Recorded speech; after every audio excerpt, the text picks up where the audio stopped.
आज की इस कहानी की शुरुआत रफ्तार के दफ्तर से होती है। आप लोग अक्सर कमेंट सेक्शन में लिखते हैं ना, काला डाला आ जाएगा या ब्लैक वीक आ गई होगी। 6 मई की सुबह हम रफ्तार के दफ्तर में पहुंचे तो वैसे ही काम शुरू किया जैसे रोज करते हैं, मगर कुछ अलग था। उस रोज व्यूअर्स के अलावा एक ईमेल और आई हुई थी। राबता करने वाला बंदा काला डाला या वीगो वाला नहीं, मगर हाँ, एजेंसी वाला जरूर था, लेकिन पाकिस्तान की नहीं, अमेरिका की एजेंसी। जी हाँ, हमें ईमेल करने वाला कोई और नहीं, FBI under cover agent Kamran Faridi था। हेलो, अस्सलाम वालेकुम। वालेकुम सलाम। कामरान फरीदी साहब, जनाब। मौज़म शाह अर्ज़ कर रहा हूँ रफ्तार से। लंबे घने बाल, सीने पर शेर का टैटू और वेब के कश लगाते कामरान फरीदी की कहानी सुनते हुए कई बार यूं लगा जैसे हमारे पैरों तले जमीन खिसक रही है। क्योंकि कोई भी एजेंट अपनी रियासत को शीशे की तरह आर पार देख सकता है, और अगर वो एजेंट बोलना शुरू कर दे तो आपको भी आर पार दिखा सकता है। और कामरान तो फिर सुपर पावर अमेरिका का सुपर पावर एजेंट रहा है। ये तो हर राज से वाकिफ है, और कामरान ने बोलने के लिए इंतखाब किया रफ्तार का। जब मैंने YouTube में सर्च करना शुरू किया तो ज्यादातर जो वो रफ्तार काफी लाइन से आना शुरू हो गया, तो मैंने देखना शुरू की तो अंदाजा हुआ कि यहाँ कुछ हो रहा है। तो चलिए आज वो पर्दे चाक करके आपको दुनिया दिखाते हैं जो खुद अमेरिका ने डाले थे। 3 एटमी मुल्क, एक अंडरवर्ल्ड डॉन, फैटफ में फंसा पाकिस्तान, और दरमियान में FBI एजेंट कामरान फरीदी। ये क्या कनेक्शन है आपको थोड़ी देर में समझ आएगा, लेकिन ये कनेक्शन जोड़कर पाकिस्तान को रुस्वा करने की ख्वाहिश रखने वाले अभी से समझ गए होंगे। सवाल बहुत हैं, राज कई हैं, मगर सब फाश हो जाएंगे, जिन्हें जानकर आपके भी पैरों तले जमीन निकल जाएगी। पाकिस्तान में अमेरिकन इन्फ्लुएंस खासतौर पर मुशर्रफ के बाद बहुत ज्यादा, बीबी के दौर में भी हुआ है, लेकिन मुशर्रफ ने हाथ में रख के दे दिया था ऐसे। पाकिस्तान में जब भी गवर्नमेंट आती है बगैर कंसेंट के नहीं आती। मैं नेक डीप इस काम में रहा हूँ, नेक डीप यहाँ तक, चाहे वो APMS हो, चाहे वो जमीयत हो, चाहे वो PSF हो, पख्तून SF हो, उनका सबका काम यही होता है कि वो डकैतियाँ, अगवा बराए तावान और भत्ता जिसका जहाँ चलता है वो वहाँ लेता है। वतन बेच दूं या अय्याशी करूं और कहीं जाके थाईलैंड में आंसू। मैंने पूरी दुनिया में काम किया है। मैंने घटिया तरीन जो तारीख का, मैंने इथियोपिया और केनिया में भी काम किया है, वहाँ भी ये नहीं कर सकते ऐसे काम। ये पाकिस्तान जिंदाबाद, ये वहाँ होता है सिर्फ कि आप जो है वो अमेरिकन जो है वो दंदनाते फिर रहे हैं और आप जो है वो सलाम कर रहे हैं झुक झुक के उनको। MI6, CIA, FBI ये कहते हैं कि अगर दुनिया में इस वक्त काउंटर इंटेलिजेंस में कोई बेस्ट एजेंट है तो वो कामरान फरीदी। मेरा ISI से कभी भी कोई कनेक्शन, कोई ताल्लुक नहीं रहा। Mr. Fareedi, yes sir, you are under arrest. For what? National security threat.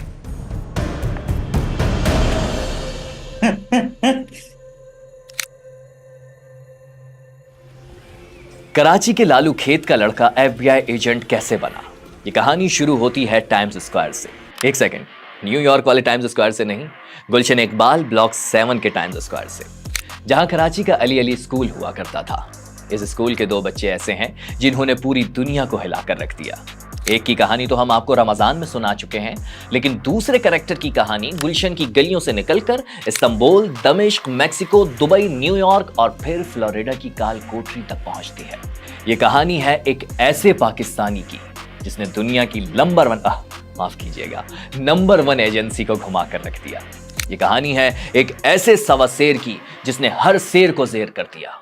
ये कहानी है उस शातिर इंसान की जिसने दाऊद इब्राहिम की डी कंपनी को डीलिस्ट करवा दिया। इस कहानी में सनसनी भी है, सेक्स भी और सजाएं भी। लेकिन कहानी शुरू करने से पहले बस एक रिक्वेस्ट है, दिल के कमजोर हजरात ये वीडियो बंद करके कोई और वीडियो देख लें, क्योंकि ये वीडियो आपके लिए नहीं है। और जो बाकी बचे हैं वो जरा रफ्तार को सब्सक्राइब करें और वीडियो को लाइक करें, इंशाल्लाह फायदा होगा। आज की शाम अमेरिका के उस अंडर कवर एजेंट के नाम जिसके सामने जेम्स बॉन्ड, जेसन बॉन्ड और ईथन हंट भी रास्ता नापते नजर आएंगे।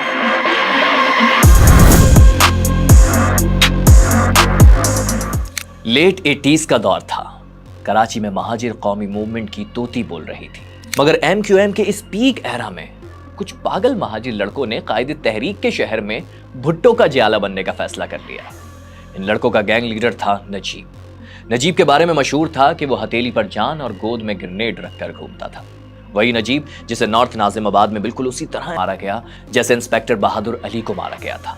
वो वाकया आपको हमारी इस वीडियो में मिलेगा और पीएसएफ के सदर नजीब की कहानी भी हम आपको अगले चंद दिनों में सुनाएंगे। लेकिन यहां अपने हीरो की तरफ वापस चलते हैं। तो नजीब अकेला नहीं था, उसके करीबी हल्के में 8-10 लड़के थे जो हर वक्त असलहे से लेस रहा करते थे और उन्हीं में से एक था कामरान फरीदी, जो लालू खेत में पैदा हुआ, गुलशन में पला बड़ा और फिर एफबीआई तक पहुंच गया।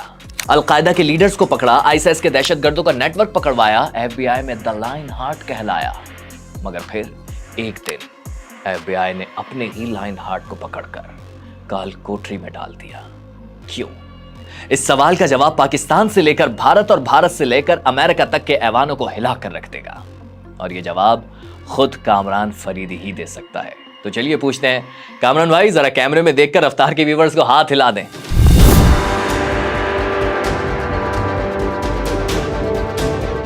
अच्छा कामरान भाई, शुरू से शुरू करते हैं। आप स्टूडेंट पॉलिटिक्स कर रहे थे, पीएसएफ में थे, लेकिन दूसरी तरफ आप कराची गलियों में स्ट्रीट क्राइम भी करते फिर रहे थे, ये सच बात है? वो क्या होती है स्टूडेंट पॉलिटिक्स पाकिस्तान में? आप कॉलेज में बैठते हैं और जो मुखालिफ जमात है जैसे उनसे लड़ते हैं, ये होता है। असला आपके पास होता है, असला अच्छा पार्टी नहीं देती असला, ये सारी कहानियां हैं। कोई पार्टी वार्टी असला नहीं देती, आपको खुद अरेंज करना पड़ता है। आप कहाँ से अरेंज करते हैं? वो गाड़ियाँ छीनते हैं, गाड़ियाँ बिकती हैं, उससे आपको असला लेना पड़ता है। यानी अपना खर्चा खुद चलाओ और सारे जितने जारी बात है और दूसरे एक्सपेंस भी होते हैं। तो वो पार्टी के साथ जब आपके पास असला है तो उसके साथ क्राइम भी होता है। हाँ, ये बात मैं कोई गारंटी के साथ कहता हूँ और मैंने जिंदगी गुजारी है। ऑफ कोर्स, चाहे वो एपीएमएस हो, चाहे वो जमीयत हो, चाहे वो पीएसएफ हो, पख्तून एसएफ हो, बोलो, सब में मेरे दोस्त रहे। उनका सबका काम यही होता है कि वो पहले तो पार्टी ज्वाइन करते हैं, उसके बाद फिर उनको छुपने के लिए जगह चाहिए होती है, खर्चा चाहिए होता है, गाड़ी चाहिए होती है और दूसरे जो ख्वाहिशात होती हैं, कपड़े, खाना पीना, वो कहाँ से पूरा होता है? वो डकैतियाँ, अगवा बराए तावान और भत्ता, नंबर वन भत्ता, जिसका जहाँ चलता है वो वहाँ लेता है। तो इसको आप स्ट्रीट क्राइम कह लीजिए, तो of course it's street crime. लेकिन मैंने खुदा न खास्ता, उस जमाने में मोबाइल फोन नहीं थे। किसी ने एक ने मुझे ये भी कहा है कि ये कराची में मोबाइल छीनता था। उस जमाने में भाई घरों में फोन नहीं होते थे तो लेकिन जाहिर बात है, बैठना उठना जो था वो सारा उन्हीं कैरेक्टरों के साथ था जिनके काम या तो अगवा तमान होता था या भत्ता होता था, और उसमें जाहिर बात मैं साथ में था। तो हाँ, ये कोई मुझे कहते हुए आर नहीं है, बचपन था, छोटा था और उस वक्त पता नहीं था क्या कर रहा हूँ। तो ये स्टार्टिंग थी मेरी कराची में। क्या उम्र थी उस वक्त? उस वक्त मेरी 15-16 साल। और भत्ता किस किस से वसूल किया आप? भत्ता पहले तो जो इलाके हमारे जो थे वो, आप उस वक्त पीएसएफ का जो था वो कराची में एमक्यूएम का जो तोता बोलता था, तो आप हर जगह तो नहीं आ सकते थे। तो जैसे हमारा इलाका था टाइम स्क्वायर, जहाँ पे हम रहते भी थे, हैंग आउट भी करते ज़्यादा। ये बक्का रेस्टोरेंट पे हेडक्वार्टर था, हेड ऑफिस था पीएसएफ का।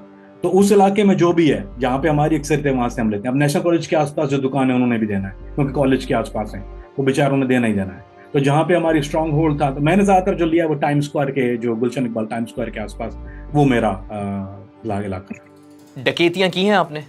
जी हाँ, डकैती। कितनी? 8 या 10 घरों में? जी। अमाउंट कितना लिया होगा?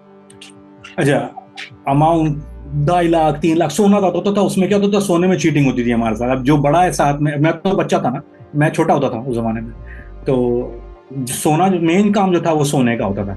तो वो जो सोना लेके जा रहा है उसने जो है वो हमको दे पकड़ा दिया 2-3 हज़ार 5,000 रुपए, और उसने जो है वो कर लिया। तो अल्लाह नहीं है कितना, तो कैश अगर 1-2 लाख फॉर एग्जाम्पल कैश निकला तो 10,000 हमको मिल जाता था उस जमाने में। लेकिन वो सोने का होता था यार, वो तो बिक गया, ये 3 या 5,000 पकड़ लो, तो बस वो इतना ही होता था। और ये पैसा पीएसएफ में जाता था सारा? इसका कुछ परसेंटेज पीएसएफ में होता था, कुछ परसेंटेज देना पड़ता था, कुछ आपके अपने भी खर्च। क्योंकि मैं घर में नहीं रहता था, मेरा घर रहना मुश्किल हो गया था। तो क्योंकि मेरा इलाका एमक्यूएम का था सारा, एमक्यूएम बहुत स्ट्रांग थी मेरे इलाके में, तो मुझे रहना पड़ता था। मैं रहता था टाइम स्क्वायर में, मेरा अपार्टमेंट निज भाई ने दिया हुआ था मुझे, तो वहीं रहता था मैं। और अब जाहिर बात है, वहाँ रहना, खाना, कपड़े, सब चीज़ सारा खर्चा होता है। घर वालों तो पैसे नहीं देते। अब आप वो पहले ही तंग हैं, आप छोड़ के आ गए उनकी वजह से। एमक्यूएम घरों पे आके, मेरे घर पे फायरिंग हो रही है, हर कुछ भी ड्रामा कॉलेज में करके आओ, ये घर पे फायरिंग करते थे। तो उसके बाद जो था वो घर वाले पहले तंग थे, अब उनसे पैसे थोड़ी मांग सकते थे, तो पूरा खर्चा उठाना है, तो वो खर्चा इसी तरह चलता था। अच्छा, पीएसएफ के सदर नजीब भी ऐसे ही थे, भत्ता वसूली वगैरह, डकैती? नजीब भाई प्रेसिडेंट थे, उनको ये करना नहीं पड़ता था, नीचे के लोग करते थे, जाहिर बात है, उनको जो है वो कंट्रीब्यूशन मिल जाता था। तो जब आप इस पोजीशन पे होते हैं तो फिर आप नहीं करते ये काम, नीचे के लोग करते हैं। और तो नजीब भाई अपने ज़माने में वो जाहिर बात है प्रेजेंट थे, और उनके अंडर जो था पूरा कराची था, और सारे जितने थे। और आप यकीन, बिलाल शेख जिनका भी कुछ दिनों पहले, कुछ साल पहले इंतकाल हुआ है, जरदारी के गार्ड थे वो नजीब भाई के अंडर होते थे। तो सारे काम ज़्यादातर बिलाल देखता था उस वक्त। बिलाल शेख जो था वो अगवा तावान में था उस वक्त। बिलाल वो उसकी करोड़ों में होते थे तावान, वो हाई एंड अगवा तावान करता था बिलाल शेख वाला। तो उसका काम सिर्फ पर्टिकुलर था। मेरे साथ जो मैं नाम ले लेता हूँ, नासिर डीजे होते थे या हारून होता था, और लोग होते थे, सब मर गया बेचारा, अल्लाह से जन्नत नसीब करे। सलीम होता था, सल्लू या खालिद डालमिया, ये डकैत ग्रुप था सारा। तो अब ये जाते थे, अदनान होता था उसमें, तो ये जब जाते थे डकैतियाँ होती थी। अच्छा, इन सब चीजों की आप पर एफआईआर्स भी दर्ज हुई होंगी? भत्ते की एफआईआर नहीं होती, अगवा तावान की हो जाती थी, और डकैतियों की होती थी, अगवा तावान की होती थी। लेकिन इसमें एक और मसला था। अब आप किसी को गोली लगी है, फॉर एग्जाम्पल हम बैठे हुए हैं, टाइम स्क्वायर में सारी गैदरिंग बैठती थी, तो आप जिस ग्रुप के साथ बैठते हैं, अगर एक की एफआईआर कटी है ना, अब उस वक्त पाकिस्तान में होती थी सीआईडी, चौधरी लतीफ साहब होते थे, अल्लाह उनको जन्नत नसीब करे। तो एसएसपी सीआईडी चौधरी लतीफ साहब, उनको सारी खबर होती थी कि कौन किन का ग्रुप का है, ये कहाँ बैठते हैं, क्या करते हैं, कौन सा किस ग्रुप के साथ है। यानी वो मुझे जानते थे कि मैं किस ग्रुप के साथ मैं बैठता हूँ। मेरे चेन, उसको हम लोग चेन वाला, हमारे चेन वाला कौन है। तो वो जो चेन वाला जो था, उसमें क्या करते थे कि जब एक की पर्चा कटता था, अगर एक ने कुछ, जैसे मकबूला ग्रुप होता था एक वहाँ पे, उस बड़ा मशहूर ग्रुप था मकबूला, वो डकैत थे। वो लोग जो था वो कराची में जितना भी जुआ होता था, मटका, वो लूटते थे। जैसे अब नाथा का उस वक्त जुआ चलता था, असलम नूरुद्दीन नाथा, सबसे बड़ा जुआ उनका चलता था। ये लोग जो थे ये लूटते थे उसका जुआ। अब एक पे पर्चा कटेगा, सब पे कटेगा। तो जहां मकबूले का पर्चा कटा वहां मेरा भी कटा, हालांकि मैं मौजूद नहीं था। जैसे एक दफा हुआ वाकया कि इन लोगों ने कहीं डकैती मारी है एयरपोर्ट के आसपास, किसी जगह पे डकैती मारी, मुझे पता नहीं, मैं मेरे फरिश्तों को भी खबर नहीं, मैं घर बैठा हूँ। अगले दिन पता चला कि वो तुम्हारा पर्चा कट गया मकबूला ग्रुप के साथ। तो in for Penney in for a pound, आप जब हैं तो हैं। और ऐसे कई केसेस हैं जिनमें मैं, ऐसा नहीं है कि मैं फरिश्ता हूं, मैंने नहीं किया, मैंने काफी काम किए, लेकिन मैं एक पर्टिकुलर वाकया बता रहा हूँ कि इस तरह से एफआईआर जो कटती है उस तरह कटती हैं कि आप अगर इन्वॉल्व नहीं भी हैं, अगर आप ग्रुप के साथ हैं तो फिर कटेगा पर्चा। तो गिरफ्तारी हुई कभी या पुलिस की सपोर्ट थी?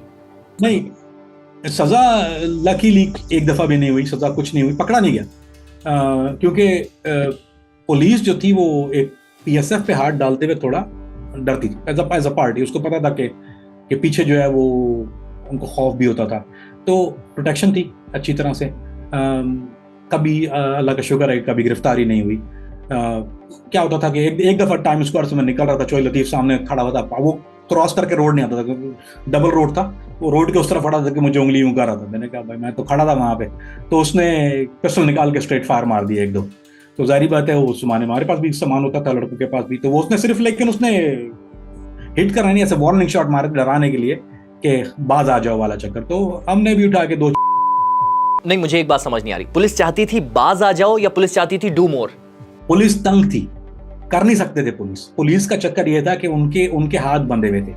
अगर पुलिस पकड़ती है, मिसाल के तौर पे कोई अरेस्ट हो गया, हम जाते थे सब डिविजनल मजिस्ट्रेट के ऑफिस। उस वक्त हसन स्क्वायर में क्या था, वो सिविक सेंटर, उसके सामने जो डीसी ईस्ट का ऑफिस था, वहां पर चले आते थे डीसी ईस्ट के कमरे में, उसको जाके धमकियां लगानी, वो बंदा अंदर हो गया, बंदा निकालो।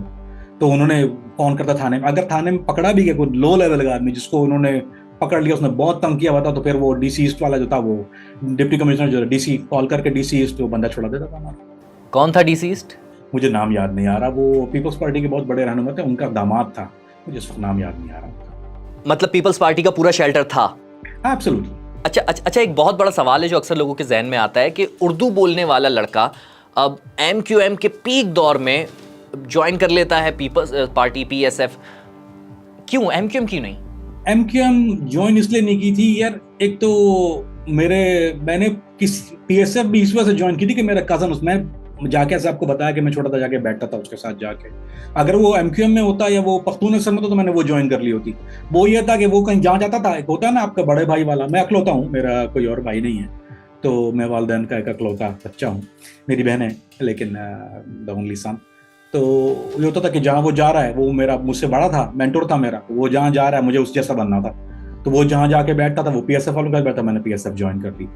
अगर वो एमक्यूएम में होता तो शायद मैं एमक्यूएम ज्वाइन कर ली होती। ये बता दूं, मैं पीएसएफ में जो हमारा ग्रुप था, सारे उर्दू स्पीकिंग थे। हारून रशीद उर्दू स्पीकिंग, सोहेल रशीद, अहमद रूफी, नजीब भाई खुद, इब्राहिम भोलू, शोएब खान शोबी, सारे उर्दू स्पीकिंग थे।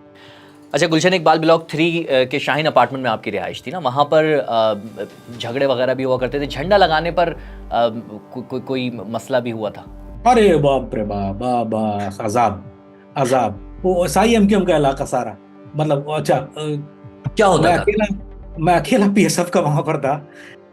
एक दफा क्या हुआ था, वो इलेक्शन का जमाना जो चल रहा था, तो मेरे अपार्टमेंट के बाहर जब जब झंडा लगाना होता है, वो जी सबसे बड़ी बीमारी, तो मैंने झंडा लगा दिया था। एक पोल है वहां पे अपार्टमेंट के बाहर, तो मैंने वहां झंडा लगा दिया। तो झंडा लगाया, उसके ऊपर जो था वो, रात को जब हम लोग गए झंडा वंडा लगा के, तो अगले दिन आए तो वो उसके झंडे के ऊपर जो है वो एमकेएम वालों ने झंडा लगा दिया। अब भाई हमारी अना, आपने हमारे झंडे के ऊपर झंडा लगाया।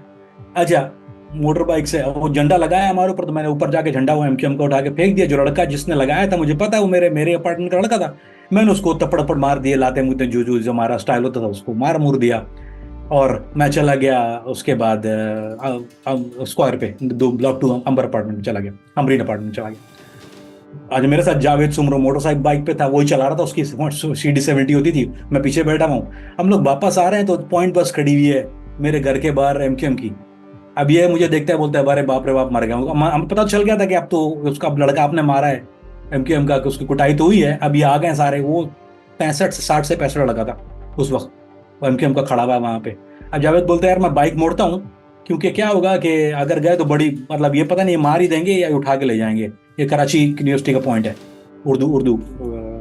तो मैंने कहा यार काम कर, अगर तूने अभी यहाँ से बस मोड़ी ना, मोहल्ला है, बड़ी बदनामी होगी। अब जो है वो है, मार खाएंगे, लेकिन ये कि करना तो है। अब ये तो मार खाएंगे, और अगर वापस मुड़ गए तो बड़ी बदनामी होगी, वापस मलाके में नहीं घुस सकते उसके बाद कि ये भाग गए थे यहाँ से। उसने बोला सोच लो, मैंने सोच लिया, चल यार, यानी मार ही खाएंगे और क्या होगा, हड्डियां तोड़ेंगे, अस्पताल जाएंगे कुछ दिन, उसके बाद नाम सही रहेगा। वो बेचारा फुल हुआ। तो जो लड़का था वो मुझे जानता था, यूनिट का लड़का, तमीज से बात की। उसने कहा यार आपने झंडा मारा, फिर आपने मुगली को यहाँ थप्पड़ मारे उसको।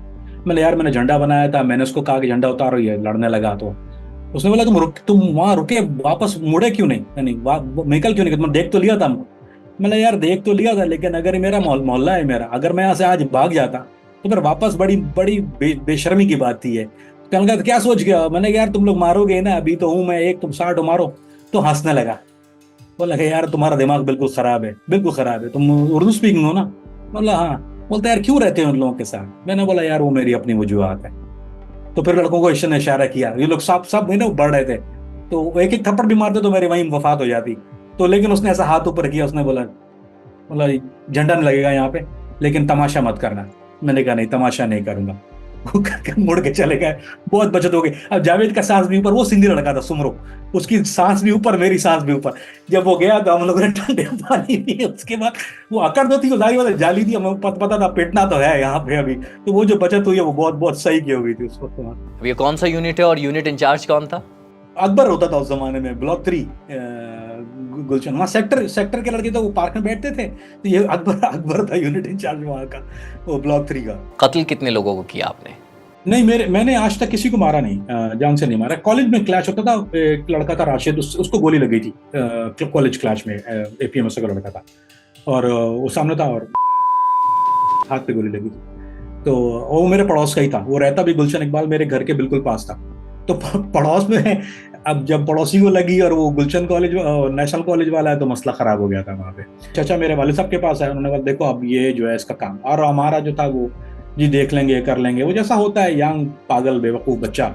तो बहरहाल वो वाले साहब ने प्रेशर दिया कि देखो यहाँ ये तुम्हें मार देंगे, अब ये छोड़ेंगे नहीं, इससे बेहतर तुम चले जाओ यहाँ से।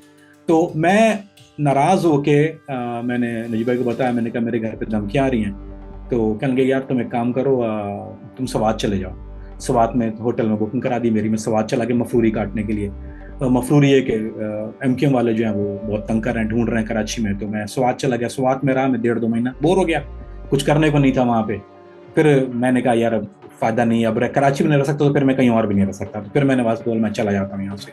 तो फिर उन्होंने मेरा जो है वो स्वीडन जाने का एहतमाम किया। अब कामरान फरीदी ने मुल्क बदला था लेकिन आदतें नहीं। कामरान ने स्वीडन में ऐसा क्या किया कि जेल हो गई? अमेरिका में वो कौन सा लियारी था जहां का कामरान फरीदी किंग बन गया? और फिर FBI में एंट्री कैसे हुई? इस एपिसोड में आप ये सब जान सकेंगे। 11 अप्रैल 1990 को PSF के सदर नजीब और उसके साथियों के कत्ल के बाद अब कामरान फरीदी अपने ग्रुप में अकेला और MQM के निशाने पर था। पहले उसने सवात में पनाह ली, मगर फिर वालिदैन ने उसकी मुट्ठी में $1000 थमाकर मुल्क से बाहर भेज दिया। वहां कामरान छोटे मोटे काम करने लगा, मगर जैसे कि मैंने कहा था ना कि कामरान ने सरजमीन बदली थी लेकिन आदतें नहीं। स्वीडन के गुंडे यहाँ कामरान फरीदी को पप्पू बच्चा समझकर तंग करने लगे। कामरान को यूं लगा जैसे हम शरीफ क्या हुए, पूरी दुनिया ही बदमाश बन गई। कामरान ने फिर यहाँ अपने असल रंग दिखाना शुरू कर दिए और एक दफा तो बात बहुत आगे बढ़ गई और कामरान ने खुद को एक नई मुश्किल में फंसा लिया। मसला ये हुआ कि वहाँ पे कोसोवो अल्बान गैंग होता था और वो करते थे, टीवी रूम होता था वहाँ पे, टीवी रूम पे जाके उनकी बदमाशी थी, वो अपने चैनल लगाते थे। हमें बर्दाश्त नहीं था, कराची का जहन, जाके हमने चैनल चेंज करना होना, फिर लगा देना है। उनसे लड़ाई हुई हमारी, काफ़ी सही की लड़ाई हुई वहाँ पे। फिर पहली दफ़ा ऐसा हुआ रेफ्यूजी कैंप में लड़ाई हुई, तो मेरे साथ जो ये हकीकी लड़के थे उसमें एक लड़ने वाला लड़का था, बाकी सारे ऐसे ही थे। लड़े, पुलिस आ गई, अरेस्ट हो गया, मैं भी अरेस्ट हुआ, वो भी अरेस्ट हुआ, ये लोग भी अरेस्ट हो गए। अलबेन हम लोग, उन्होंने चार्ज पर अरेस्ट नहीं किया, उन्होंने वार्निंग दे दी हमें कि देखो यहाँ पे ये चीज़ें नहीं चलती, तुम ये नहीं कर सकते। तो एक गैंग था वहाँ पे बांग्लादेशियों का, वो पूल हॉल होता था वहाँ पे, जो गवर्नमेंट ने, यानी जो रेफ्यूजीज हैं उनके पास, उन्होंने एक ही एंटरटेनमेंट था, पूल हॉल। वो बंगाली थे वहाँ पे, 18 या 20 बंगाली, और वो जो था वो कब्जा करके रखते थे उसके ऊपर। हमारी उस वक्त ज़माने में सिर्फ मैं और एक और पाकिस्तानी बचा था उसमें। ये हमें पूल खेलने नहीं देते थे, या खुद आपस में खेलते थे। एक दफ़ा बर्दाश्त किया, 2 दफ़ा बर्दाश्त किया, 3 दफ़ा ये लोग मौकरी भी उड़ाते थे, ये पाकिस्तानी बहुत ज़्यादा करते थे। हमने कहा यार ये तो होगा नहीं, अब मारते, या तो आपसे लड़ना तो पड़ेगा अभी यहाँ पे। और इसके साथ लड़ाई हुई तो मेरे पास छुरी थी, वो जो किचन की नाइफ होती है, वो छुरा नहीं, किचन नाइफ थी। मैंने जो उनका गैंग लीडर था उसके ऊपर, मैं अरेस्ट हो गया वहाँ पर स्वीडन में, और मेरी असैलम केस बनाया, अप्रूव्ड असैलम केस, उन्होंने मुझे उत्वीजनिंग कर दी, यानी उत्वीजनिंग होती है, यानी उन्होंने मुझे ब्लैकलिस्ट कर दिया। MQM की गोली से बचकर कराची से भागने वाला फरीदी अब नॉर्थ स्वीडन की जेल में था, लेकिन उसकी जिंदगी ठहरा हुआ तालाब नहीं बल्कि ना रुकने वाली समंदर की मौजों की मानंद है। तो इस जेल की ऊंची ऊंची दीवारें भी कामरान का रास्ता कैसे रोक सकती थी? मैं वहाँ 6 महीना जेल में रहा। 6 महीने के बाद मैं एक तरह से उसमें जेल वो ऐसी थी कि उसमें एक पहाड़ी के ऊपर एक एक्स कोल माइन होती है, जो पुरानी कोल माइन थी, वो जेल थी। लोसावारा कहते हैं, वो बर्फ थी, कमर का यानी कंधे सीने तक बर्फ होती थी उसमें। भागने का कोई रास्ता, वहाँ भागते भी नहीं है लोग, क्योंकि भाग के निकल के कहाँ जाएंगे। तो मैं स्वीडन से, वहाँ से, उस जेल से जो था, वो रात को ग्रोसरी लेने के लिए निकला और वहाँ से भाग गया। अब भागकर जाता भी कहां? ये कराची की गलियां नहीं थी, मगर ठहरिए, यहां कामरान फरीदी को एक शख्स याद आया जो उसे पनाह दे सकता था। ये था कैनेडियन एक्टिविस्ट साइंटिस्ट माइल्स गोल्डस्टिक, जो कि स्वीडन में एक इंटरनेशनल NGO ग्रीन पीस के लिए काम कर रहा था। कामरान की उससे दोस्ती स्वीडन में ही हुई थी। कामरान माइल्स के पास पहुंचा और उसे स्वीडन में होने वाले झगड़े और जेल की सारी कहानी सुना डाली। माइल्स फरीदी के कारनामों से पहले ही काफी इंस्पायर्ड था। उसने कामरान की मदद करने का फैसला कर लिया और उसे पनाह दे दी। अब यही वो टर्निंग पॉइंट था जहां कामरान को कुछ अच्छा सीखने का मौका मिला, क्योंकि यहां एतिशबी आयरलैंड के माइल्स गोल्डस्टिक के कॉलेज में कामरान को न सिर्फ पनाह मिली बल्कि तालीम भी।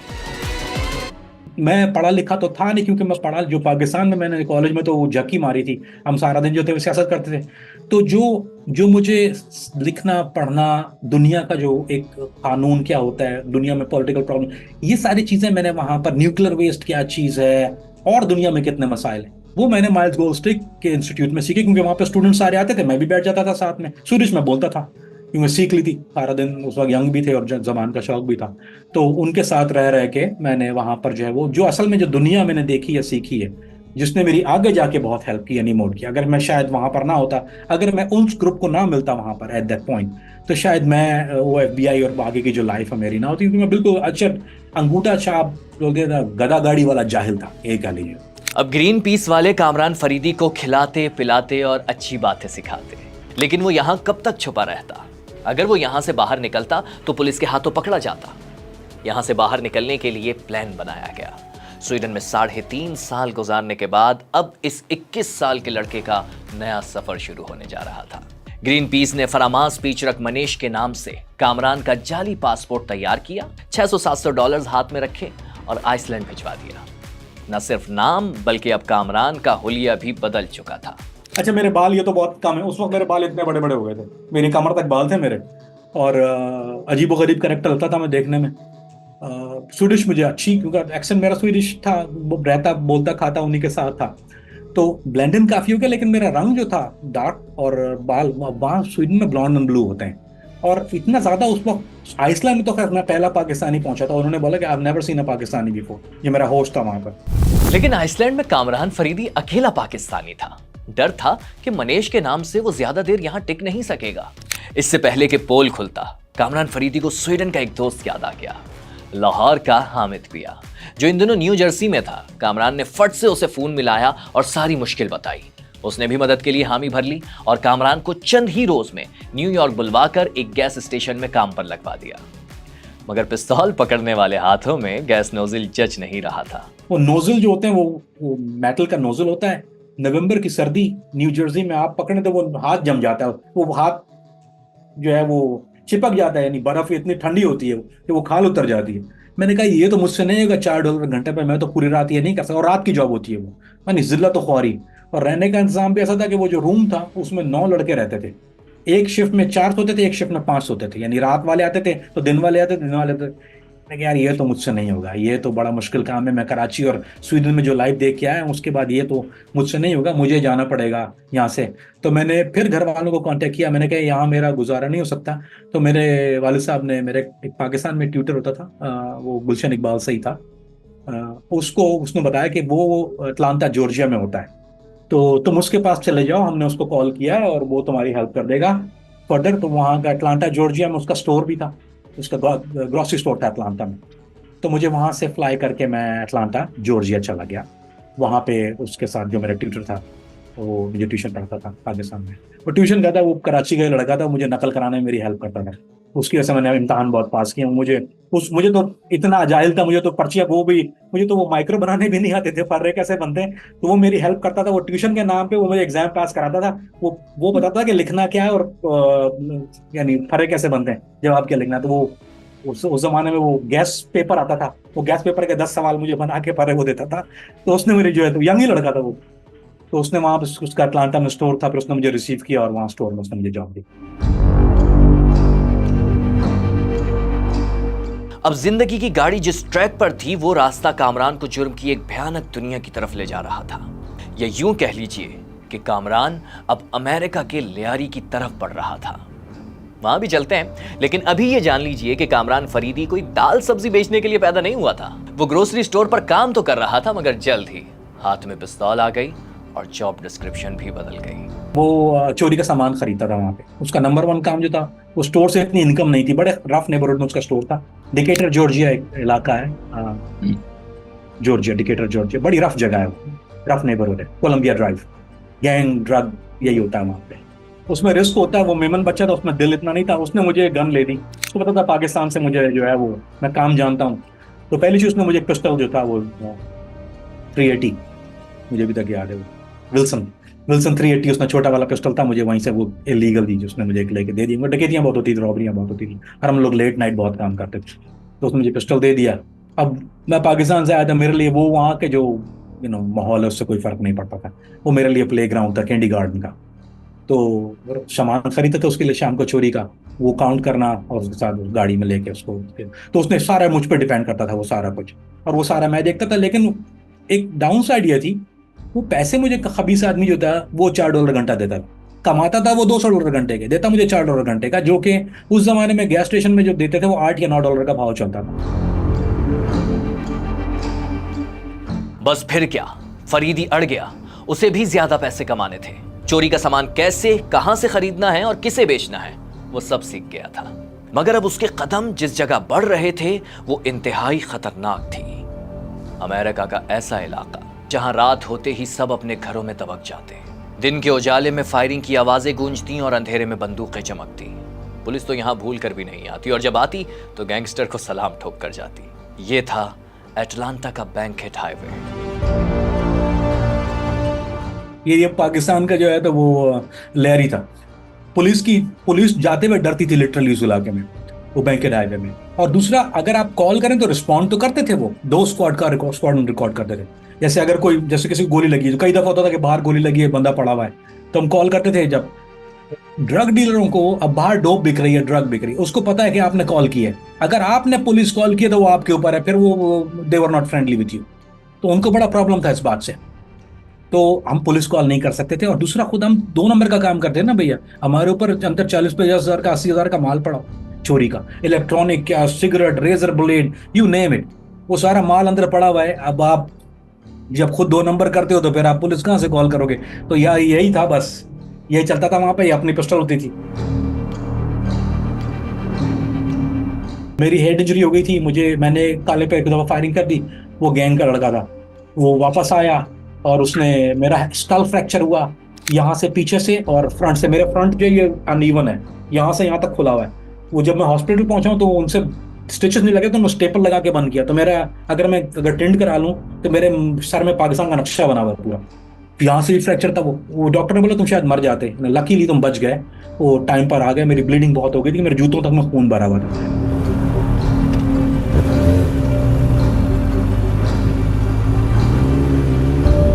जख्म खा खा कर जिस्म तो सख्त हो ही रहा था, मगर कराची से लेकर अटलांटा तक जो चालबाजियां कामरान फरीदी ने की, उसका जहन भी पक्का हो रहा था। यही वजह है कि जब एक मर्तबा वो पुलिस के हाथों पकड़ा गया तो बड़ी ही चालाकी से, बल्कि किसी फिल्मी स्टोरी की तरह, गोरों की अदालत को चकमा देकर निकल आया। स्टोर में एकदम मैं बैठा हुआ था, तो पूरा पूरा बुलेट प्रूफ ग्लास होता है स्टोर में, हर जगह ये पैटर्न है वहां पे। तो अब आप देखिए कितना दिमाग मेरा खराब है, बेवकूफ़ी की हद तक पाकिस्तानी। एक बंदा अंदर घुसा और वो बियर का एक बड़ा केस होता है, वो लेके भाग गया। भाग भाग भाग भाग भाग। अब वो काले ऐसा भागते हैं, आप उनको पकड़ नहीं सकते, उनकी स्पीड बहुत, मैराथन रेसर होती। मैं उसके पीछे भागा, मेरे पास पिस्टल ऑफ कोर्स था, मैंने लेकर दब दब दब दब दब फायर मारे। खुदा का शुक्र उसको गोली नहीं लगी। मैंने 3 फायर मारे, मुझे पता नहीं था। जब मैं तो भागा हुआ आया हूं ना उसके पीछे, अक्रॉस द स्ट्रीट, अक्रॉस बिल्कुल दूर जो है पुलिस की मोबाइल खड़ी हुई, स्क्वाड, उसमें 4 पुलिस वाले और पीछे जो है उनका बैकअप यूनिट। वो देख, अब मुझे नहीं पता कि वो खड़े में, मुझसे फायर हो गया, थोड़ी देर में बुप बुप बुप बुप करके आ गए, पकड़ लिया। अच्छा, लकीली जब मैंने देखा ना उनको, आपने जल्दी से अंदर भागा। पिस्टल तो चोरी का था ना, लीगल गन तो थी नहीं, और मैं लीगली अलाउ भी नहीं था, मैं इलीगल था उस वक्त वहां पे। मैं तो इलीगल, यानी मेरी कोई अमेरिकन सिटीजनशिप थोड़ी थी मेरे पास, ना कोई ग्रीन कार्ड। मैंने पिस्टल पहले छुपा दिया, इतनी अकल थी कि असला पहले छुपा दो, क्योंकि ये पकड़ा गया तो ये केस गंदा हो जाएगा। उन्होंने मुझे पुलिस ने मोबाइल में बिठा लिया। अब बोलेंगे तुमने फायर किए? नहीं, मैंने तो नहीं किया। बोलता मैंने तुम्हें अपनी आंख से देखा। 4 पुलिस वाले कह रहे हैं हमने अपनी आंख से देखा है तुम्हें। मैंने बोला अब क्या करूं? बोला गया साइन कर दो, तुमने किए हैं, फायरिंग की है। मैंने कहा तुम्हारे पास वो कहाँ है बंदा जिस पे की है फायरिंग? अब वो तो भाग गया था लेके, उसको थोड़ी को रुकना था। अब इनके पास जो था वो विक्टिम नहीं था। मुझे अरेस्ट कर लिया, ले गए अटलांटा पुलिस स्टेशन, वहाँ जेल में ले गए, अरेस्ट बुक कर दिया इन्होंने। मुझ पर चार्ज बनाया था इन्होंने, shooting near public highway, having illegal fire arm, हालांकि फायर आर्म मिला नहीं है, having illegal fire arm, shooting near public highway, क्योंकि वो अटेम्प्टेड मर्डर नहीं था, क्योंकि विक्टिम ही नहीं था। शूटिंग नियर पब्लिक हाईवे फैले होती है, बड़ा गंदा क्राइम है, क्योंकि you can disturb the traffic. उस पब्लिक हाईवे करीब थी वहां से, मुझे पकड़ के इन्होंने अंदर किया। अच्छा, मेरा बॉन्ड हुआ तकरीबन $5 या $7 का, मेरा बॉस आया जल्दी, उसने मुझे बेल कराई, बेल करा के वो मुझे ले गया। अगले दिन जो था उन्होंने मुझे बोला कि तुम वकील करोगे? मैंने बोला नहीं, वकील नहीं करूंगा। मेरी प्रिलिमिनरी हियरिंग थी, प्रिलिमिनरी हियरिंग में मुझे पेश किया उन्होंने। अब अच्छा, साइज मेरा, मैं जो था तकरीबन 120 पाउंड, मैं इतना कमजोर सा था, और बल्क यानी मस्कुलर था, लेकिन आई वाज स्मॉल पेटिट गाय, और देखने में बच्चा ही लगता था उस वक्त भी। तो मुझे जब वो जेल में लेके, जज ने पूछा चार्जेस क्या, उसने बताया चार्जेस ये हैं। तो मुझे वो डिस्ट्रिक्ट अटॉर्नी जो था वो मुझे पूछने लगा, बोलना कि तुमने किया है? मैंने बोला नहीं, मैंने कुछ भी नहीं किया। बोलते तुमने तो कन्फेशन साइन किए। मैंने, ये पुलिस वालों ने मुझे गाड़ी में बिठा के मुझे तंग कर, मैं पाकिस्तानी हूँ, मुझे डर था, वहाँ पुलिस पाकिस्तान में बहुत मारती है ना, तो मुझे ये था कि मुझे गाड़ी में ले कूटेंगे, मैं डर के मारे, जिन्होंने बोला मैंने साइन कर दिया, मैंने किया कुछ भी नहीं। मैंने बोला उल्टा ये आके तंग करते हैं, स्टोर में आके फ्री सामान लेके जाते हैं। बोलती वो जज खड़ा हो गया, बोलता वो उसमें जज, अब कोर्ट रूम भरा हुआ है लोग उसमें और केसेस के, उसने बोला खाली करो कोर्ट रूम खाली हो गया। उसने बोला ये तो कम है, कहाँ से हो? मतलब पाकिस्तान से। बोलता है कि एक्शन, मैंने बिल्कुल I am from Pakistan, no बिल्कुल वो जो जब फेक एक्शन से मैंने उसके बाद इंग्लिश बोलना शुरू किया। बोला I don't know sir, you know I work very cheap, you know this people come bother me, you know. तो वो बेचारा they start feeling sorry for, बोला क्या हुआ था? मैंने बोला I don't know, I hear dum dum dum sound, I run, the police come, you say you do, I sit down, they beat me, I don't know. तो वो मुझे बोलने लगे कि व्हाट डू यू वांट? मैंने बोला I don't know, what I want to go home. उसने खैर वो बोलने लगा यार हम ऐसा डिसमिस तो नहीं कर सकते कि तुम्हारे पर चार्ज है, तुमने कन्फेशन साइन किया, भाई you can not be dismissed. मैं बोला I don't know what to do, but I didn't do nothing. तो उसने मुझे बोला कि हम तुम्हारा जो है वो डेड डॉकेट कर देते हैं, केस डिसमिस, लेकिन तुम्हें एक वादा करना होगा, तुम पे एक इम्प्लीमेंटेशन है, तुम नॉन वायलेंस काउंसलिंग करोगे 30 डेज, नॉन वायलेंस काउंसलिंग। पता नहीं क्या भला होते, दे दो, अब जेल जाने से अच्छा नॉन वायलेंस काउंसलिंग करूंगा। नॉन वायलेंस काउंसलिंग इन्होंने मुझे भेज दिया। वहां पहुंचा तो वो सारे वो जिन के बच्चे 8-8 फुट 6-6 फुट के टैटू गंजे, वो अटेम्प्टेड मर्डर वाले वो घूम रहे हैं, और मैं बच्चा सा देख रहा हूँ उनको चारों तरफ से। तो वो काउंसलर आई, मुझे बोलती है what are you doing here? मैंने बोला send me from the court for non violence counselling. बोलती है व्हाट डिड यू डू? मैंने बोला नथिंग। बोलती है what do you mean nothing? मैंने बोला कुछ भी नहीं किया, मैंने तो, मैं स्टोर में काम करता हूँ, वहां से पुलिस ने पकड़ा, मुझे यहाँ भेज दिया। मुझे बोलती यू डिडंट डू एनीथिंग। मैंने बोला नो नॉट एट ऑल। बोलती you have 30 days non violence counselling. मैंने बोला मैं वहां कर डू, जो मैं तो जो खाता हूँ वो कमाता हूँ, मैं तो अगर यहाँ आ रहा मुझे पैसे कौन देगा? मुझे तो घर पैसे भेजने होते हैं, you know, I don't know what to do. मुझे बोलती give me a file, you sure you didn't do anything? मैंने बोला मैम नेवर। उसने फाइल ही साइन किया, बोला never show up here again. मैं हंसता हुआ करके बाहर निकल के आ गया वहां से।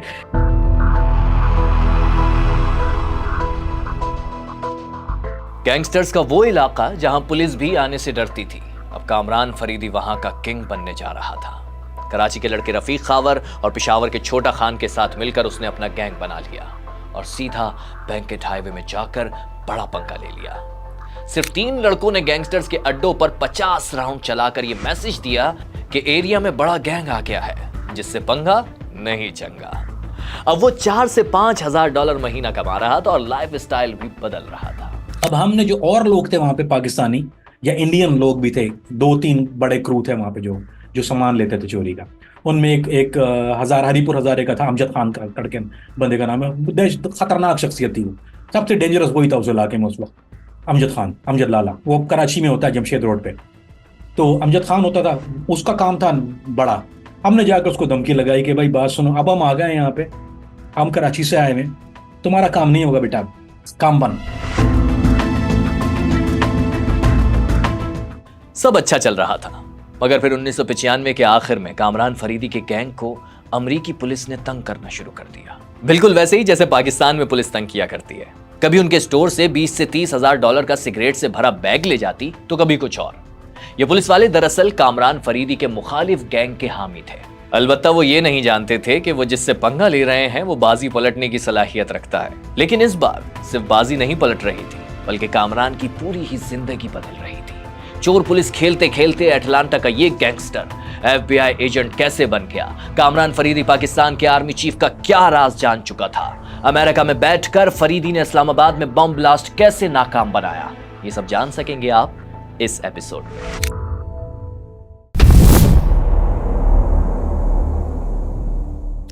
आंखें गुस्से से लाल थीं, मुट्ठियां बीचकर वो FBI हेडक्वार्टर की तरफ तेज तेज बढ़ रहा था। मगर इस गुस्से की हालत में भी उसने जहन को कंट्रोल कर रखा था, और करना भी था, क्योंकि तारीख में शायद पहली बार एक गैंगस्टर FBI के हेडक्वार्टर पहुंच रहा था। जरा सी गलती उसे अमरीकी कैदी बना सकती थी, और ये स्वीडन नहीं था जहां से भागना आसान होता। खैर, दफ्तर में दाखिल होते ही वो एक एजेंट से मिला और उसको अपना मसला बताना शुरू किया, लेकिन ख्याल से, कॉन्फिडेंट रहते हुए, कहीं जबान ना फिसल जाए, ये शक ना हो जाए कि वो खुद भी एक गैंगस्टर है। FBI ऑफिसर माइक एक नजर फरीदी को देखता, फिर मुस्कुराता, फिर उसका किस्सा सुनता, फिर हंस पड़ता। सारी बातें सुनकर उसने कामरान फरीदी के सामने एक ऑफर रख दी, तुम्हारा काम हो जाएगा, मगर पहले तुम हमारा काम करो।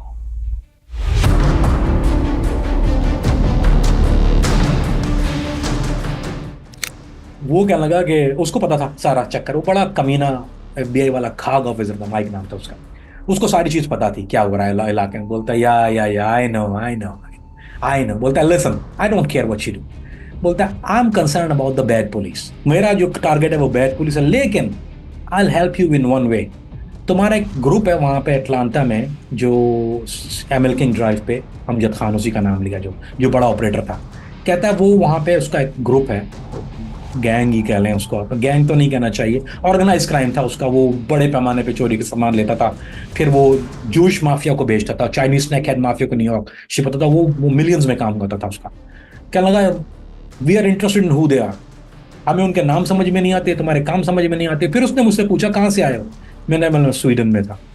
फिर उसने मुझसे बोला स्वीडन में स्पीक स्वीडिश, मैंने बोला हाँ। बोलता और कौन सी जबानें बोलते हैं, मैं रोमेनियन बोलता हूँ, सिगान्स की जिप्सी सारे गैंग थे, उनसे जबान मैंने सिगान्स की सीख ली थी। क्या लगा और बोलते हो पाकिस्तान की कौन सी जबान बोलते हैं, मैं उर्दू पंजाबी फ्लुएंट हूँ। तो स्पेनिश मैंने सीख ली थी, वहाँ अटलांटा में स्पेनिश काफ़ी ग्रुप थे, तो मैंने स्पेनिश काफ़ी सीख ली। जबान का मुझे शौक भी था और दिमाग चलता था, तो मैंने स्पेनिश फ्लुएंटली मैक्सिकन डायलॉग सीख लिया था। तो पूछा और कौन कौन ज़बानें बोलते हैं, मैंने कहा ये ज़बानें बोल। तो ठीक है, बोलता मुझे, मैं उन लोगों को पुलिस वालों को हटा दूंगा, लेकिन मुझे ये बताओ ये अमजद खान का ग्रुप क्या करता है। मैंने बोला यार ये तुम, वो लोग गैंगस्टर हैं, उनके पास जो है 40-50 आदमी है, मेरे पर बुराई आएगी। बोलता है डोंट वरी, तुम्हारे पर बुराई नहीं आएगी, help us out, we know. बोलता है तुम्हारा इमिग्रेशन स्टेटस भी नहीं है, मैंने बोला नहीं। बोलता है look we can help you with immigration status, तुम इलीगल हो ना, मैंने बोला हाँ चटा इलीगल। बोलता है we can help you with immigration status, we can help you with lot of things, लेकिन we need to know about this guys. अच्छा, उनके साथ जो अमजद खान के साथ जो ग्रुप था, उनको मैं पसंद इसलिए नहीं करता, वो करता था इंडियंस के साथ काम। वो हमारा पाकिस्तानी दिमाग की वो इंडियन, वो पटेल इंडियन जो होते ना उनके साथ, वो उसके मेन फाइनेंसर इंडियन पटेल थे, और मैं उसको, उन लोगों को मैं पसंद पहले से नहीं करता। तो मैंने कहा यार एक तो एक तीर से दो शिकार हो जाएंगे, खान की मोनोपोली खत्म हो जाएगी।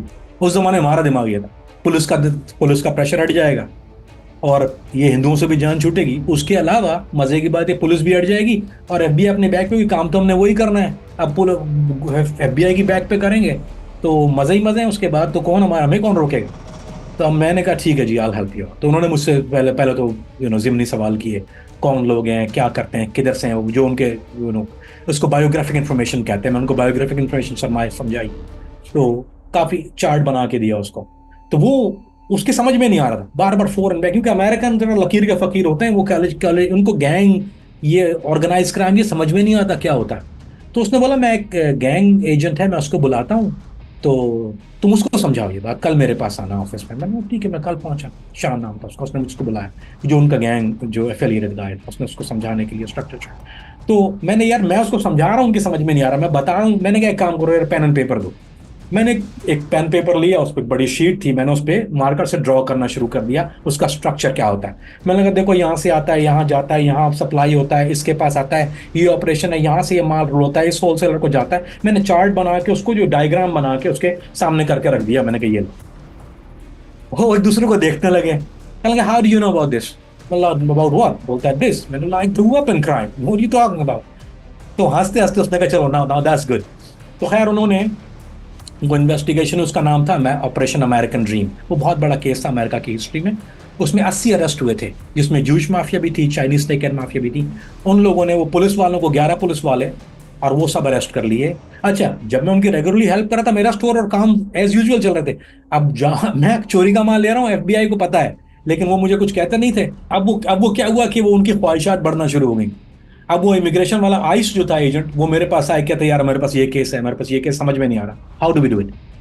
तो वो जाके मैं डायग्राम के थ्रू करता था। सबको डायग्राम बड़ा पसंद था, ये पैटर्न, वो कि ये डायग्राम पैटर्न जो था, आई जस्ट स्टार्ट ड्राइंग। देखें मैं आपको समझाता हूँ क्या वजह है उसकी। एक होता है क्राइम, ताला, एक होता है ताला खोलने वाला। जो ताला खोलने वाला होता है ना, वो वही होता है जिसको क्राइम पता हो। अब एफबीआई एजेंट जो होते हैं वो कॉलेज एजुकेटेड होते हैं, समझ गए, उनको कॉलेज एजुकेशन होती है, वो स्ट्रीट आईक्यू नहीं होता। ये पहली दफा ऐसा हुआ कि वो किसी ऐसे आदमी को मिले जिसको स्ट्रीट आईक्यू था। मेरे पास स्ट्रीट नॉलेज थी, मुझे पता था कि वो, तो मुझे जब ताला लगाना आता ना, ताला खोलना भी आता है, दोनों चीजें आती हैं।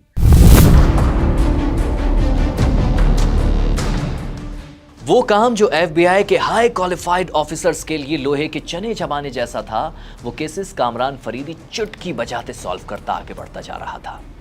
मगर अब वो ऐसे कैसे आगे बढ़ता? कामरान फरीदी की एक टांग जुर्म की कश्ती में थी तो दूसरी एफबीआई की कश्ती में, लेकिन उसे अब एक कश्ती का मुसाफिर बनना था। और फिर ये बात कामरान फरीदी को भी समझ आ ही गई। उसने क्या फैसला किया, कौन सा रास्ता चुना, ये बताने से पहले इसी से रिलेटेड ये कहानी सुनते जाएं। 1980 की दहाई में कैलिफोर्निया की सड़कों पर खौफनाक चेहरों का राज है। उन्हें देखकर अमेरिकन्स ने डर के मारे रातों को घरों से निकलना छोड़ दिया है। गंजे सरों पर शैतान के सींग के निशान, चेहरा और जिस्म टैटूज से भरा हुआ, निशान भी ऐसे जो लोहे की गर्म सलाख रखकर हथौड़ों की चोट से दागे गए हों। यह है बदनाम समाना गिरोह MS-13 के गैंगस्टर, जो दुश्मन की लाश के 13 टुकड़े करके फेंक दिया करते थे। कभी ये निचले धड़ को मार मार कर इतना लागिर कर देते थे कि इंसान खुद मौत मांगता। ये इतने खतरनाक थे कि लॉस एंजलिस की खतरनाक तरीन 18th स्ट्रीट गैंग को भी खाकर हजम कर गए। 50,000 से जायद लड़कों का ये गैंग अमेरिका की 46 रियासतों में फैल गया। ड्रग एंड वेपन ट्रैफिकिंग, चोरी और डकैती से उन्हें कोई नहीं रोक सका। FBI भी सर पकड़े बैठी थी। उधर कराची के कामरान के तो नाम में ही नाकामी नहीं, वो एक के बाद एक गैंग को पकड़वा कर नामुमकिन को मुमकिन कर दिखा रहा था। FBI को एहसास हो गया कि कामरान तो एक तलवार है जिससे वो अब तक लीमू काट रहे थे, और फिर उन्होंने कामरान फरीदी के सामने एक और ऑफर रख दिया।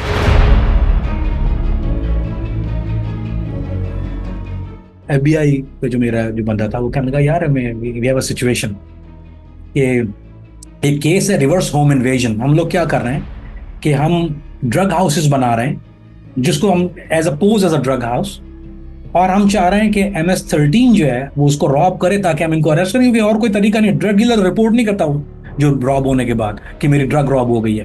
तो ये लोग देर और वहां पे लाशें पड़ी होती थी और कुछ भी नहीं हो रहा था। कहूँगा कि मैंने कही MS-13, तो मेरे कान जो है वो और खड़े हो गए। मैंने कहा यार MS-13 देयर नो जोक। बोलता है लिसन, हम तुम्हें कॉन्ट्रैक्ट कर लेंगे, तुम कॉन्ट्रैक्ट एम्प्लॉय बन जाओगे। You not talking about just तुम अपना काम करो अपना, क्योंकि उनको पता था कि मैं खांचे कर रहा हूँ अपना, मेरा जो चोरी का काम चल रहा है वो, और उस वक्त बूमिंग कर रहा। मैंने कहा यार देखो हम डूइंग गुड। बोलता देखो उसका कोई एंड नहीं है, तुम जो लाइफ जी रहे हो ना, यू गोना डू इट 2, 4, 5 साल में, मैं नहीं हूँ कोई और आएगा, you gonna get arrested, you gonna go to jail, फिर तुम वापस पाकिस्तान जाओगे। Is that what you want to do? उसने जब पाकिस्तान का नाम लिया, मैंने कहा नहीं रुक जाओ व्हाट डू यू वांट? बोलता है कि मुझे जो है इन्फिल्ट्रेट करना है MS-13 को एंड यू कैन हेल्प। तो देन इन्होंने मुझे कन्विंस किया कि MS-13 को इन्फिल्ट्रेट करना है। तो फिर मैंने पहली दफ़ा इस तरह जाके मेरा कॉन्ट्रैक्ट हुआ, MS-13 को इन्फिल्ट्रेट किया एंड वी बस्टेड MS-13। वो जो उनका होल विंग था अटलांटा में वो अरेस्ट हो गया। देयर वाज अबाउट 23 मेन, उनमें से सबके ऊपर मल्टीपल रॉबरी और अटेम्प्टेड मर्डर के चार्जेस हैं। इस तरह से दस मेरी शुरुआत हुई एज अ कॉन्ट्रैक्ट FBI। लेकिन मैं कॉन्ट्रैक्ट पे था जो कि बहुत रेयर चीज़ है, और मुझे जो है वो परमानेंट रेजिडेंस मिल गया। अंदर गया ऑफिस में, वो जिसके लिए पाकिस्तानी 10-10 साल जक मारते हैं, मैं जो इस तरह ऑफिस में गया हूँ बादशाह की तरह। इमिग्रेशन में पिछले बैक डोर से मुझे ले गया, take the picture here, smile, wave, हाथ में कार्ड दिया, बोला now you have green card, लेके मैं आ गया। इससे को बात है, उसको पाकिस्तानी मरते हैं, लाख $1 भी खर्च करो नहीं मिलता। मुझे 5 मिनट उन्होंने ग्रीन कार्ड भी दे दिया और पैसे भी अच्छे आ रहे हैं। एंड पासपोर्ट पाकिस्तानी है उस वक्त तक, बस जस्ट ग्रीन कार्ड जो है मेरे पास, रेजिडेंस परमिट है अब कामरान फरीदी के नाम से। वो मनीष इज डेड नाउ। अब दुनिया बदल रही थी। ये PSF का कामरान फरीदी नहीं था, ना ही स्वीडन की जेल का कैदी था, या बैंकहेड हाईवे का गैंगस्टर भी नहीं था, बल्कि कामरान अब FBI अंडर कवर एजेंट बन चुका था। अब आपको मैं वो खबर देने जा रहा हूं जो दुनिया से आज तक पोशीदा थी, जिसे सुनकर आप भी मेरी तरह दंग रह जाएंगे। शेल्फ में रखी किताबों को दोबारा पढ़कर तस्दीक करेंगे कि आपने जो पढ़ा वो गलत था या जो सुन रहे हैं वो सही है। साल 1999 आ गया था। 12 अक्टूबर की रात तो याद ही होगी, जब एक आर्मी चीफ का तैयारा फजा में था और जमीन पर नवाज शरीफ फौज में उखाड़ पछाड़ कर रहे थे। उस रोज जो कुछ हो रहा था, अमेरिका ने भी उस पर गहरी नजर रखी हुई थी। यूं समझ लीजिए जैसे वॉशिंगटन इस्लामाबाद में बैठकर सब कुछ देख रहा था। मगर कैसे? वो सब तो अचानक हुआ था? जी नहीं। कामरान फरीदी ने इंकशाफ किया है कि अमेरिका को 5 दिन पहले से मालूम था कि मुशर्रफ इख्तिदार पर काबिज होने वाले हैं। इसीलिए अमेरिका ने अपनी आंखें और कान इस्लामाबाद में लगा रखे थे।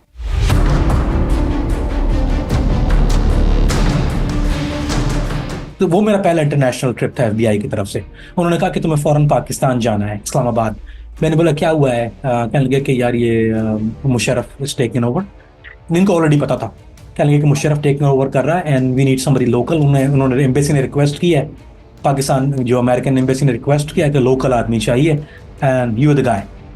तो मैंने बोला यार there is a problem.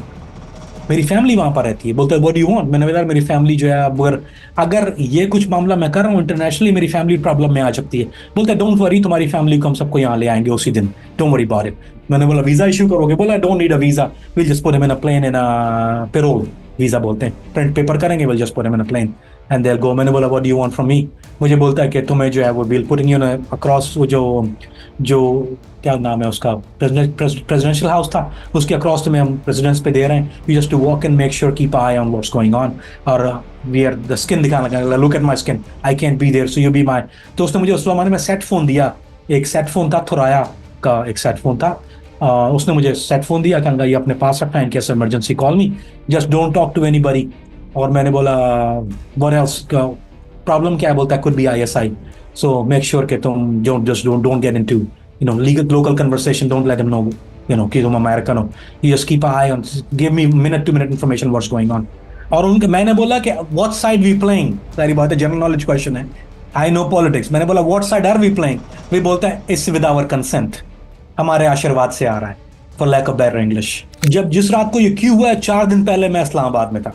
They wanted to keep आई कि अगर बाहर से मुशर्रफ, ये जो अगर नवाज शरीफ की यानी जो इनका अपना जो सिक्योरिटी है वो रिटेलिएट करती है, what was the total whole operation is, they wanted I, exact I of what was going on, what's happening, यानी क्या हो रहा है, ग्राउंड सिचुएशन क्या है। तो मुझे बोला अगर तुम्हें ISI अरेस्ट कर लेती है या कुछ भी हो जाता है, just go with the flow, don't say a word, don't say anything about America or anything else and we'll take care of it। आपके पाकिस्तान में जब भी गवर्नमेंट आती है बगैर कंसेंट के नहीं आती, सवाल ही नहीं पैदा होता। मैं नेक डीप इस काम में रहा हूं, नेक डीप यहां तक। अब तक हम यही पढ़ते आए हैं कि नवाज शरीफ ने परवेज मुशर्रफ को हटाने का फैसला अचानक किया, जिसका जिक्र उन्होंने अपने भाई से भी नहीं किया था। लेकिन यह अचानक फैसला उन्हें क्यों करना पड़ा? क्या अमेरिका की तरह वो भी जान गए थे कि परवेज मुशर्रफ इख्तिदार पर कब्जा करने वाले हैं और इसीलिए उन्होंने अपना ताबेदार आर्मी चीफ लगाने की कोशिश की? खैर, ये मामला फिर कभी। अभी वापस चलते हैं इस्लामाबाद एयरपोर्ट, जहां FBI agent Kamran Faridi American security marine के हिसार में अपनी फैमिली को भी अमेरिका शिफ्ट करवा रहा है। मगर दूर खड़े एक पाकिस्तानी FIA ऑफिसर को कुछ शक हो गया है। हम लोग एयरपोर्ट VIP लाउंज में गए मेरी फैमिली के साथ।